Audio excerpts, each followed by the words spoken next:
Mapapanood na ang linlang teleserye version ngayong gabi dito sa Kapatid Network. Ikwinento ng bida nitong si Kim Chiu ang kanyang realization sa paggawa ng longer version ng hit series. Nasa frontline ng balitang yan si News 5 digital producer Von Belinario.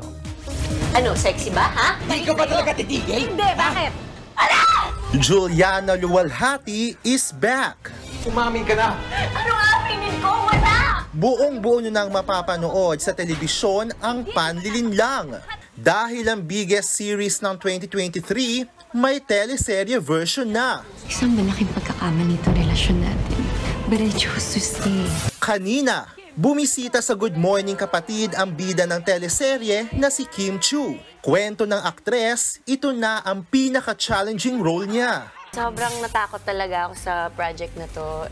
Not na nakakatakot siya, pero hindi ko alam kung kaya ko siyang gampanan as Juliana.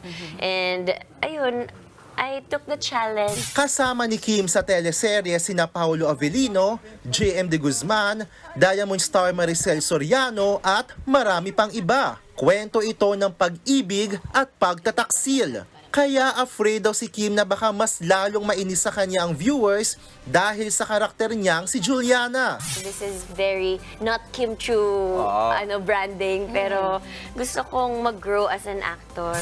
Kwento ni Kim, kahit na nagawa na niya ng series ang Linlang, kinabahan pa rin daw siya sa first taping day ng teleserye version nito. Dagdag pa ni Kim, nagulat daw siya na may kaya pa siyang gawin bilang aktres dahil sa proyektong Linlang. Kaya ko palang maging daring. Very excited din si Kim na mas maipaliwanag pa ang karakter ni Juliana, plus marami pang karakter ang mare-reveal. This is the longer version. Nice. Ito na yung marami silang hindi pa napanood. Actually, 60% pa ng Linlang ang hindi nila napapanood. Hindi na nga matatawaran pa ang achievements ni Kim sa showbiz at sa kanyang personal life. Ano na nga ba ang next sa kanya? I live in the moment. Parang less expectation, mas hindi ka ma-pressure. Abangan ng Linlang teleserye version ngayong gabi, 8:45 PM, pagkatapos ng FPJ's Batang Quiapo sa TV5.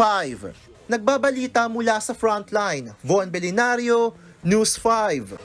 Mga kapatid, ito po ang inyong K-Alaman Queen, Kalad Karen. Always remember na ang K-Alaman ay K-Yamanan. Kaya para sa latest showbiz news at dagdag impormasyon, mag-follow at mag-subscribe sa social media pages ng News 5. Okay?